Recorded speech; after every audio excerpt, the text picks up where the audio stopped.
ربنا ولا تحملنا ما لا طاقت لنا به۔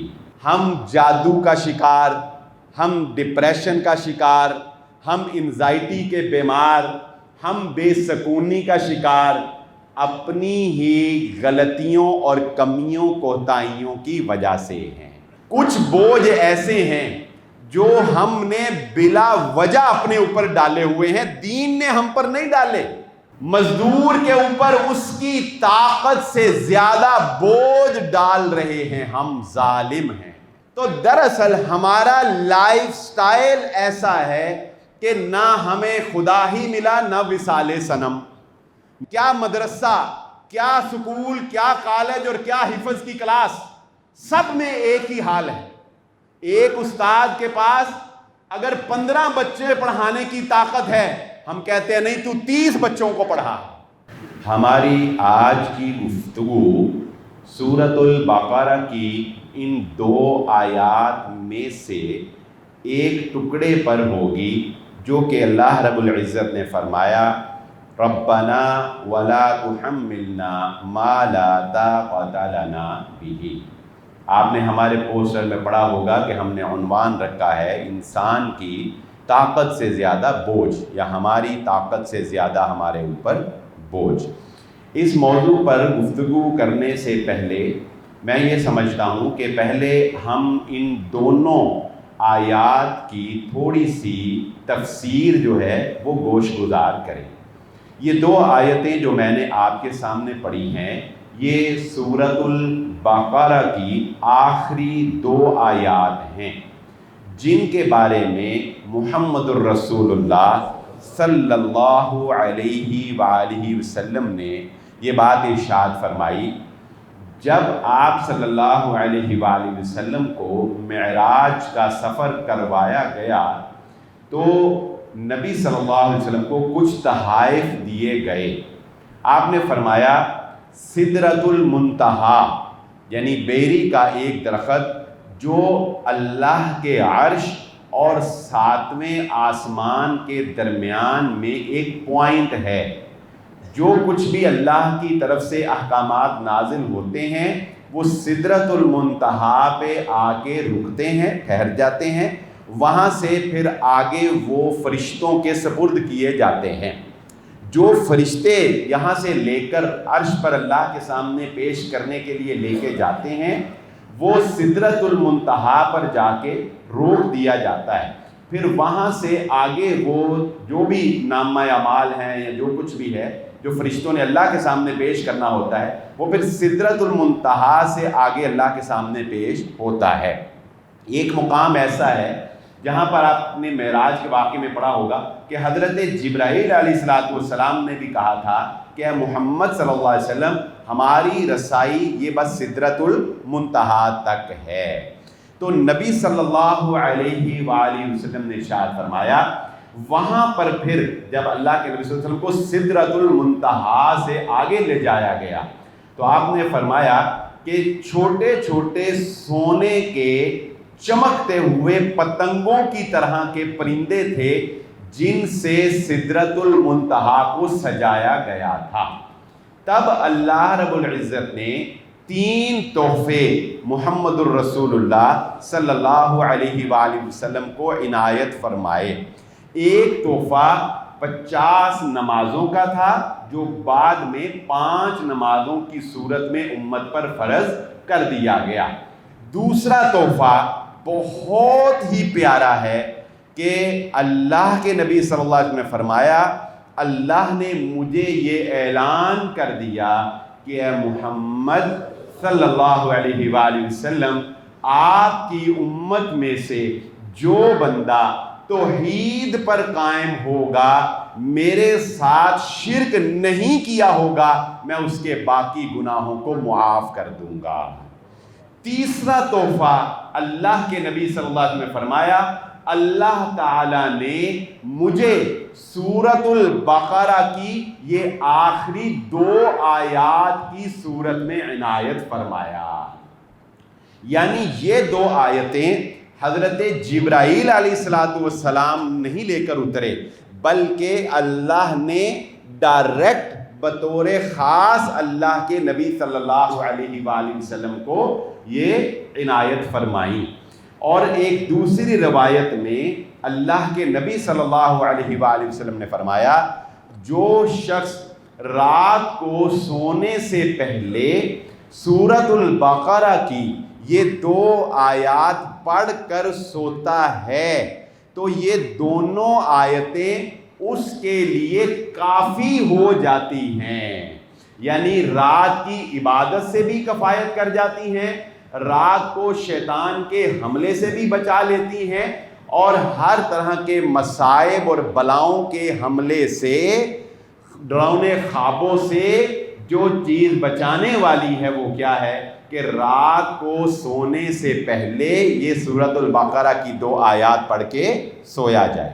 پچھلے جمعہ میں ہم نے سیکھا تھا کہ رات کو سونے سے پہلے اگر وضو کر کے سویا جائے تو اس کی کیا فضیلت ہے۔ آج ہم نے سیکھ لیا کہ وضو کے بعد اگر یہ 2 آیتیں پڑھ لی جائیں تو ان کی کیا فضیلت ہے۔ اللہ تعالی مجھے اور آپ کو اس کے اوپر عمل کرنے کی توفیق عطا فرمائے۔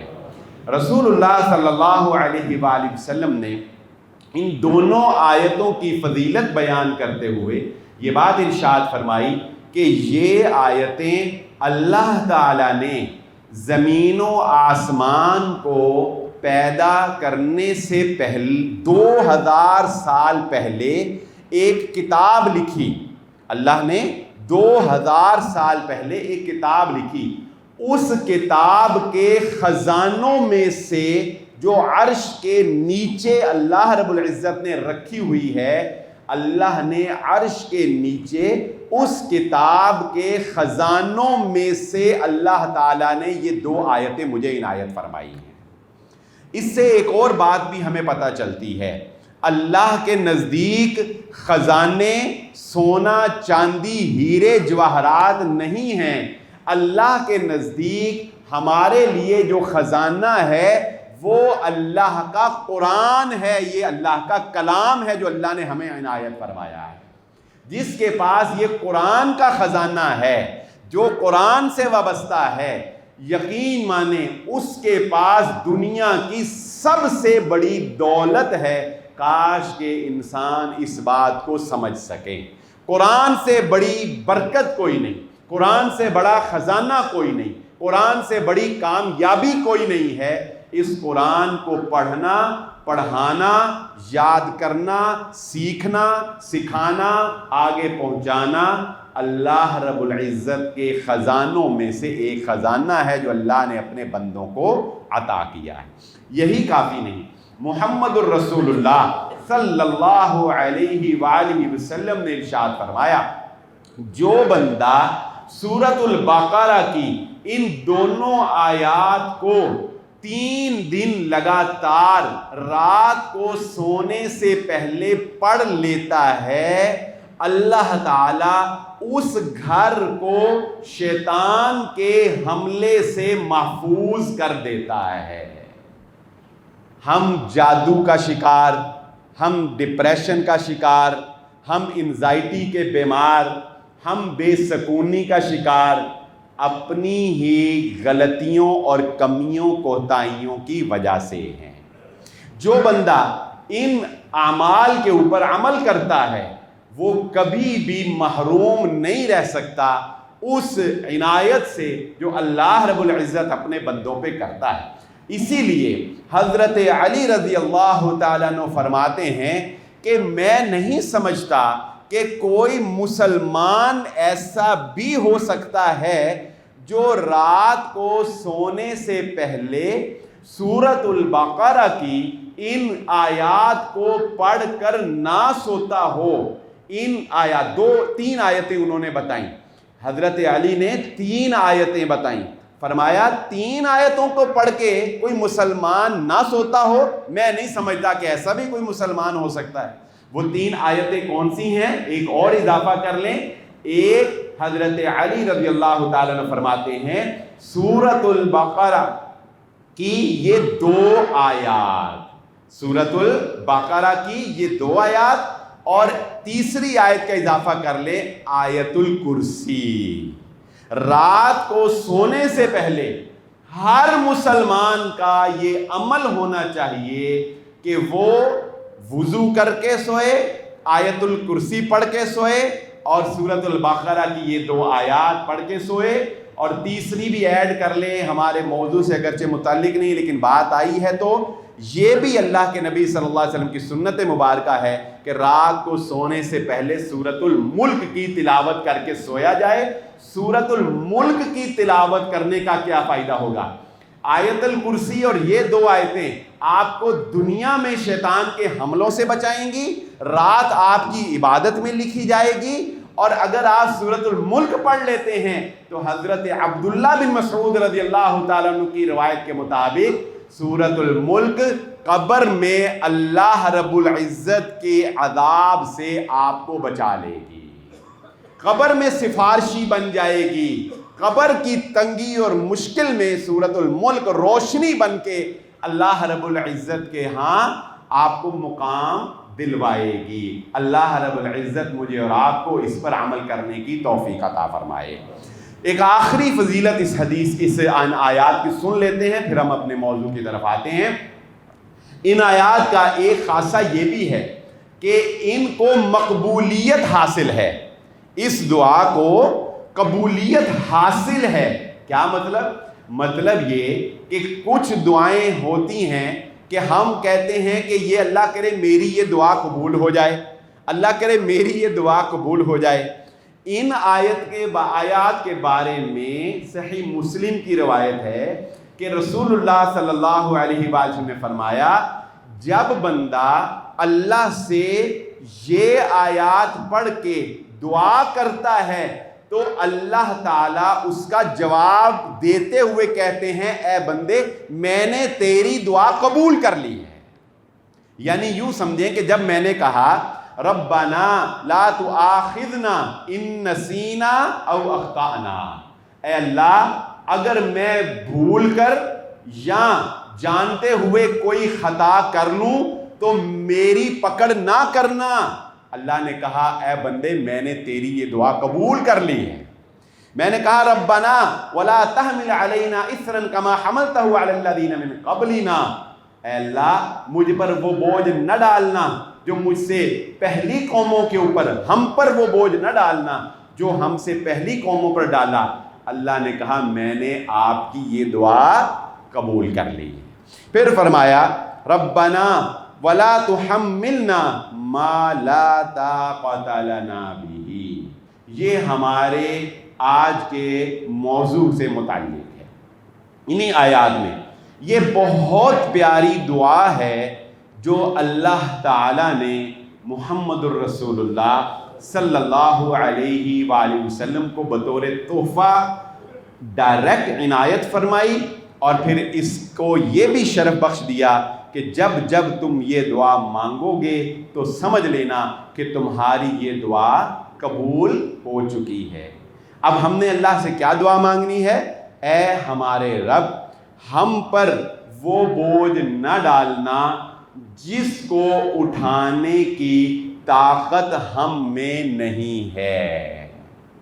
یعنی کہ اللہ رب العزت انسان کو یہ بات سکھانا چاہتے ہیں کہ چاہے دین ہو چاہے دنیا ہو، یہ بات بھی یاد رکھیں۔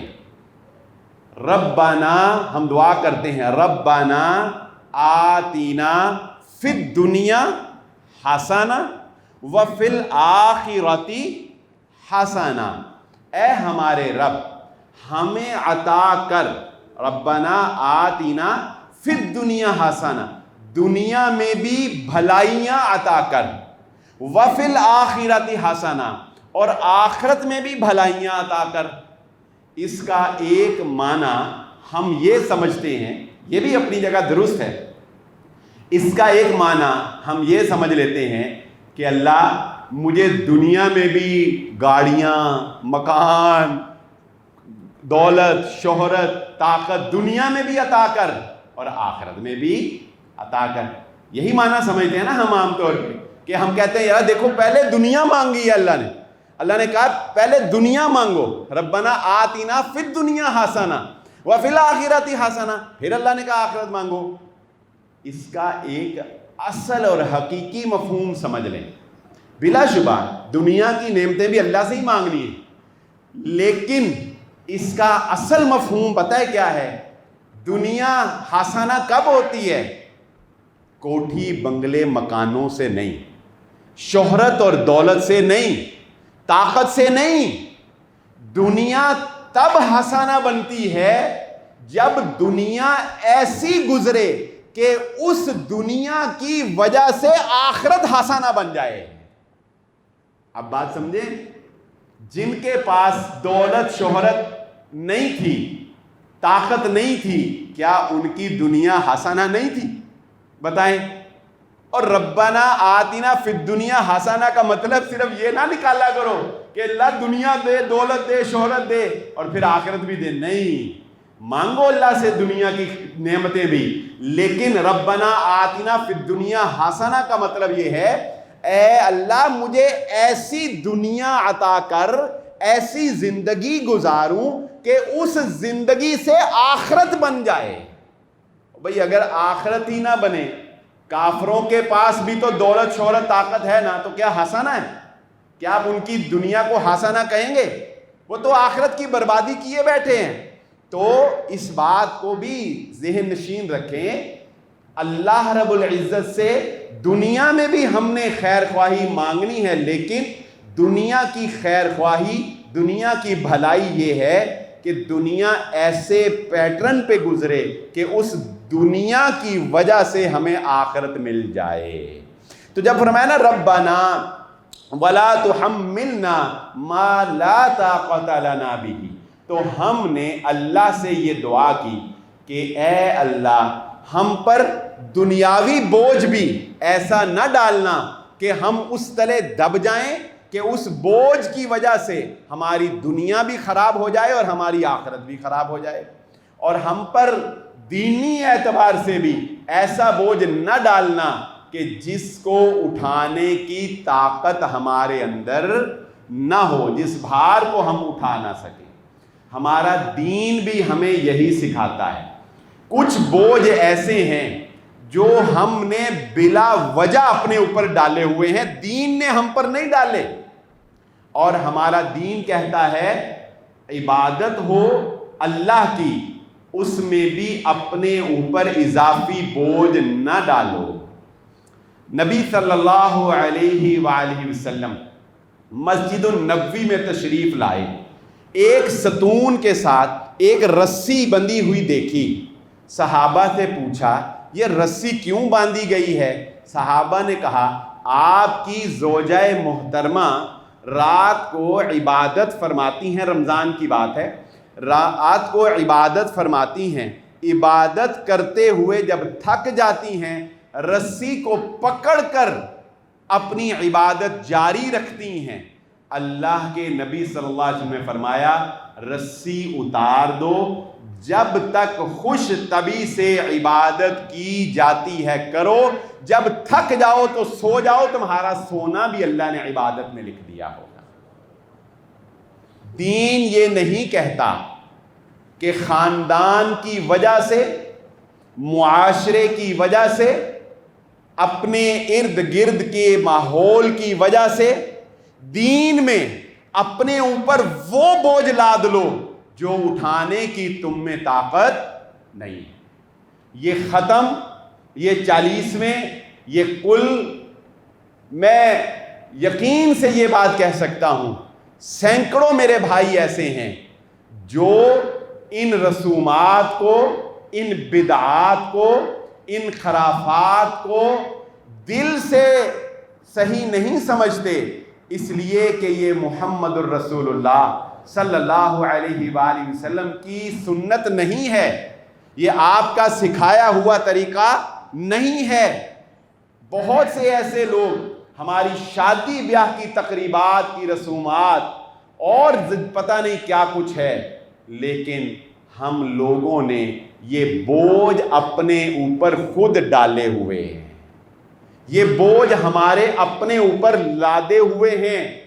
جب آپ خود اپنے اوپر بوجھ ڈال لیتے ہیں تو اللہ تعالیٰ کا پھر ایک قانون ہے، اللہ کا ایک قانون ہے جس کو رسول اللہ صلی اللہ علیہ وآلہ وسلم نے بخاری کی ایک حدیث میں واضح کیا ہے کہ نبی صلی اللہ علیہ وآلہ وسلم نے فرمایا اللہ نے تمہارے لیے آسانی رکھی ہے، اللہ نے تمہیں مشکل میں نہیں ڈالا، لیکن جب تم خود اپنے آپ کو مشکل میں ڈالو گے نا، تم خود ہی فائٹ نہیں کرو گے، تم خود ہی سٹینڈ نہیں لو گے، جب تم خود بھار تلے دبنا پسند کرو گے تو اللہ تعالیٰ کہتا ہے ٹھیک ہے اب ہم بھی تمہارے لیے جینا مشکل بنا دیں گے۔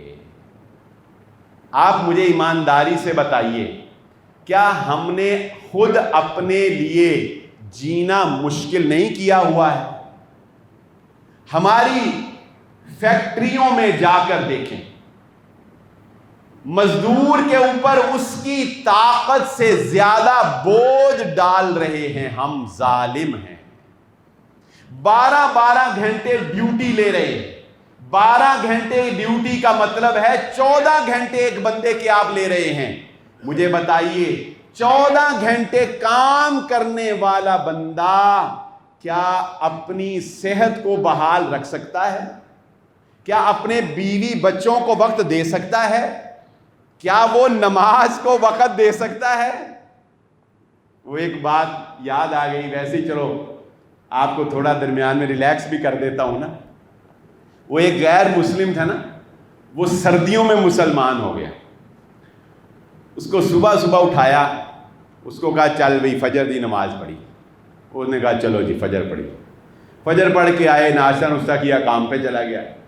دوپہر کا ٹائم ہوا، کہا چل بھئی زور دا ٹائم ہو گیا، زور پڑھیے، وہ زور پڑھنے چلا گیا، زور پڑھ کے آیا، ابھی کھانا شانا کھایا تھا، کہا چل بھئی عصر پڑھیے، انہوں نے کہا اچھا چلو عصر بھی پڑھ لیتے ہیں۔ عصر پڑھنے گیا، ابھی آیا تھا چائے شائے پیتی ہلے، سیدھا پتہ کہنا بھئی مغرب کا ٹائم ہو گیا، مغرب پڑھی چلیے، مغرب پڑھی، مغرب پڑھ کے آئے، ہلے رات دی پلاننگ سوچ ہی رہے سی، کہتے چلو جی عشاء دا ٹائم ہو گیا، عشاء پڑھن چلیے، تو وہ عشاء پڑھن چلا گیا۔ عشاء پڑھ کے آئے تو اس کو بندے نے پوچھا سنا بھی پھر دین اسلام کیسا دین لگا؟ انہوں نے کہا دین تے بہت اچھا ہے پر میں صاحب ہے کم ویلے بندے رہی ہے۔ سردیوں میں ایسے ہی ہوتا ہے، نمازیں چڑھ رہی ہیں۔ تو خیر یہ تو ایک اظہار مزاح آپ سے بات کر لی۔ بات ہم اصل میں یہ کر رہے ہیں کہ اگر ہم اپنے معاشرے کو دیکھیں تو ہم نے دنیا کمانے کے لیے، دنیا کی محبت میں اپنے اوپر بوجھ اتنے ڈال لیے ہیں کہ اب ہمیں دین مشکل لگنے لگ گیا۔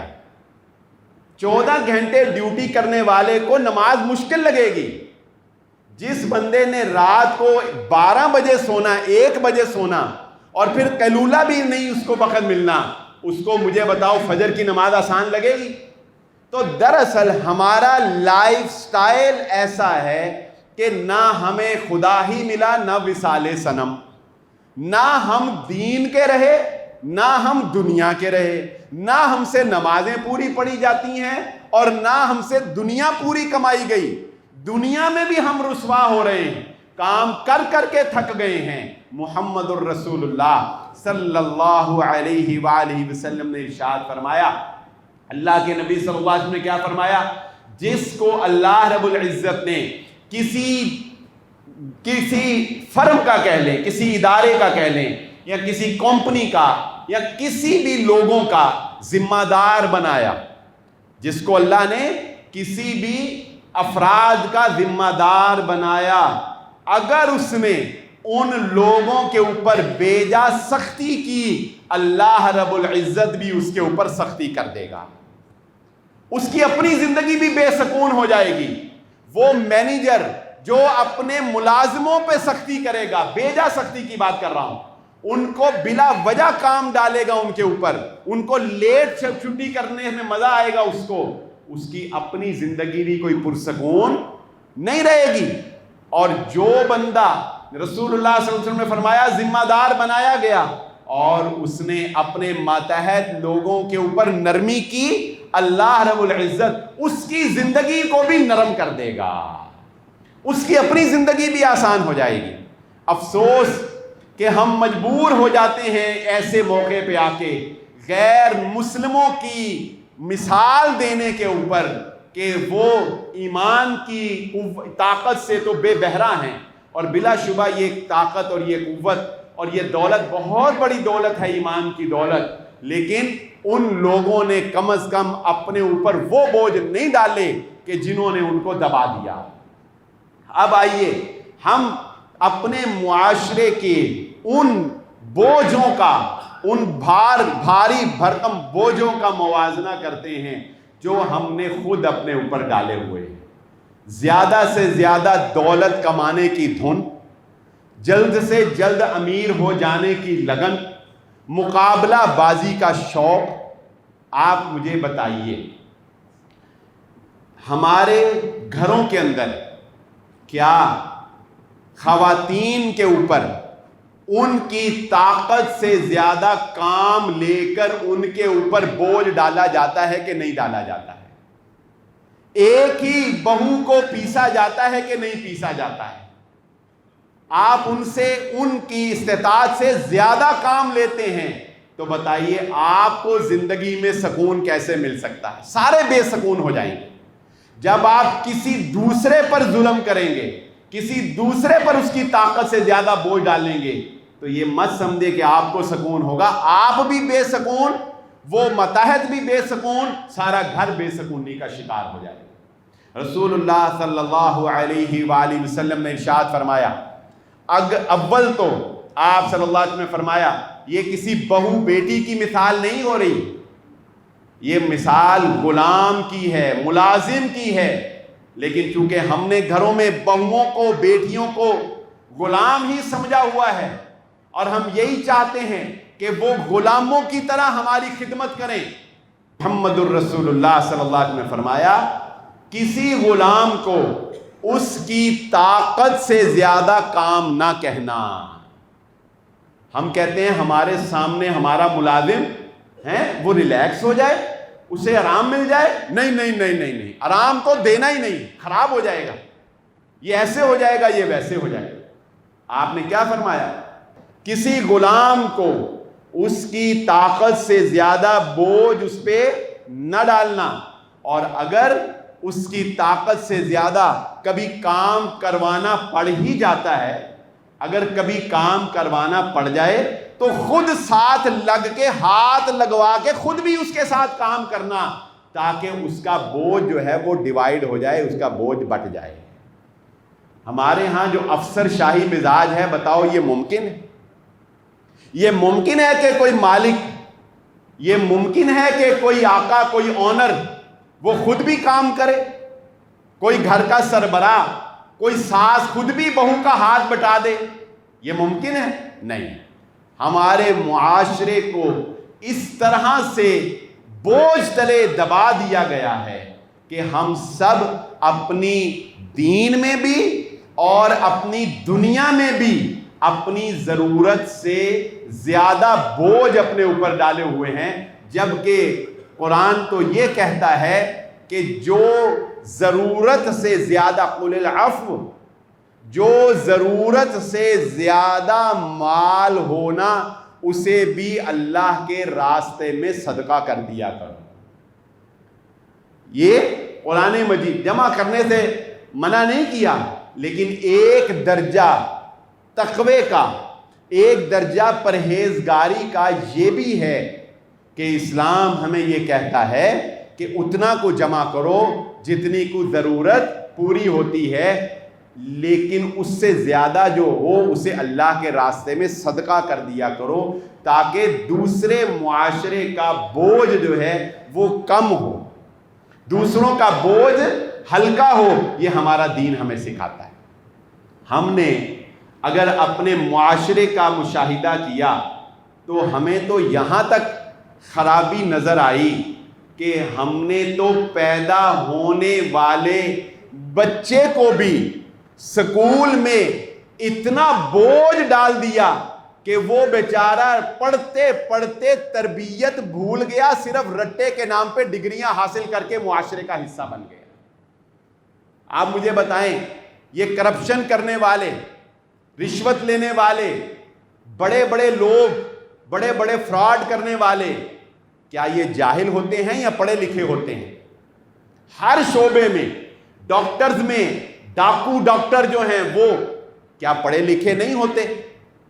ہوتے ہیں پڑھے لکھے، دن رات انہوں نے پڑھا ہوتا ہے، لیکن وہ ڈاکو اس لیے بنتے ہیں، وہ راشی اس لیے بنتے ہیں، وہ بدتمیز اور متکبر اس لیے بنتے ہیں کیونکہ صرف کتابوں کا بوجھ ہوتا ہے جو کسی گدھے کے اوپر ڈال دیا جاتا ہے، تربیت نام کی کوئی چیز ان کے اندر نہیں ہوتی۔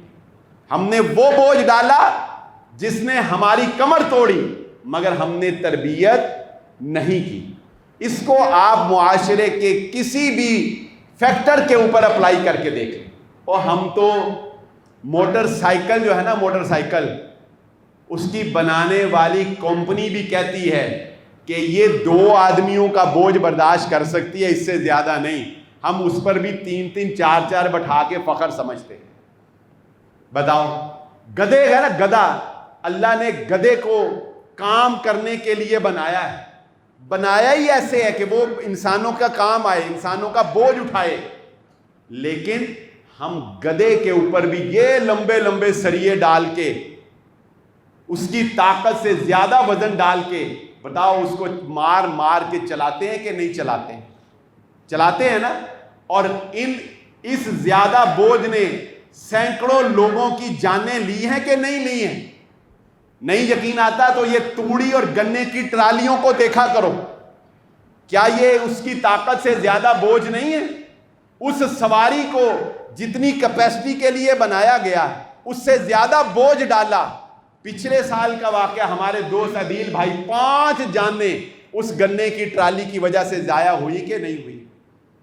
آپ کسی شعبے کے اندر دیکھ لیں، ایک کلاس میں پیسہ زیادہ کمانے کے لیے ایک استاد اگر سٹینڈرڈلی 15 بچوں کو پڑھا سکتا ہے، کیا مدرسہ، کیا سکول، کیا کالج اور کیا حفظ کی کلاس، سب میں ایک ہی حال ہے۔ ایک استاد کے پاس اگر 15 بچے پڑھانے کی طاقت ہے، ہم کہتے ہیں نہیں تو 30 بچوں کو پڑھا۔ بتائیں بوجھ ڈالا کہ نہیں ہم نے زیادہ بوجھ ڈالا؟ جب استاد پر اس کی طاقت سے زیادہ بوجھ ڈالو گے، رزلٹ کہاں سے لوگے؟ کس کا نقصان ہوگا؟ بچوں کا نقصان۔ بچوں کے نقصان کا مطلب معاشرے کا نقصان، معاشرے کے نقصان کا مطلب امت کا نقصان۔ پھر ہم کہتے ہیں سمجھ نہیں آتی ہو کیا رہا ہے، سارے کے سارے بگڑے ہوئے۔ خرابی تو یہاں پر ہے نا، ہر چیز پر اس کی طاقت سے زیادہ بوجھ ڈالنا، جتنا وہ کام کر سکتا ہے۔ ایک استاد ایک وقت میں ایک سٹینڈرڈلی پیمانے بنے ہوئے ہیں، سرچ کر کر کے لوگوں نے پیمانے بنائے ہیں کہ ایک استاد فلاں کلاس میں اتنے بچوں کو پڑھا سکتا ہے، فلاں کلاس میں اتنے بچوں کو پڑھا سکتا ہے۔ ہم کہتے ہیں نہیں، وہ سٹینڈرڈ گئے بھاڑ میں، ہم پاکستانی مشقت برداشت کرنے والے، ہم ایک کلاس میں 30 بچوں کو ڈالیں، اور پھر ہم کہیں گے کہ میٹرک کا رزلٹ جو ہے وہ سارے کے سارے فیل ہو گئے، رزلٹ نہیں آیا، بچوں کی تربیت نہیں ہوئی۔ تربیت کہاں سے ہوگی؟ تربیت نہیں ہوگی۔ ڈرائیور حضرات کو آپ دیکھ لیں، یہاں میرے کچھ دوست بیٹھے ہیں، اکثر ٹریفک وارڈن والوں سے بھی ہمارا انٹریکشن رہتا ہے، وہ میڈیا کے حوالے سے 1-2 پروگرام ہم نے ان کے کیے ہیں، وہ بتاتے، وہ کہتے ہیں اکثر حادثات کی وجہ ڈرائیور، جو ٹرک ڈرائیور، بس ڈرائیور ہوتے ہیں نا، ان کی اوور ڈیوٹی لینا ان سے اکثر حادثات کی وجہ یہ ہوتی ہے۔ ایک بندہ 8 گھنٹے ڈرائیو کر سکتا ہے، اسے کہتے ہیں اگلا ڈرائیور نہیں آیا، چل تو بس لے کے تو اگلی بھی چل۔ اسے یہ نہیں کہتے کہ چل ہوں تیری بس ہوگی، کہتے نہیں تو اگلی ہو، کہتا کوئی گل نہیں، ایسا 2 کپ چاہ دے ود پیاں گے، اللہ اللہ خیر صلی۔ وہ 2-4 دفعہ کامیاب ہو جاتا ہے، پھر جب حادثہ ہوتا ہے تو کتنی قیمتی جانوں کا ضیاع ہوتا ہے۔ تو ہم لوگ بحیثیت قوم اپنے اوپر بھی اور دوسروں کے اوپر بھی ان کی طاقت سے زیادہ بوجھ ڈالتے ہیں، ڈالنے والے ہیں، جس کی وجہ سے ہم عبادت میں بھی فیل، ہم دنیا میں بھی فیل۔ والدین ایک بچے کو باہر بھیج دے نا،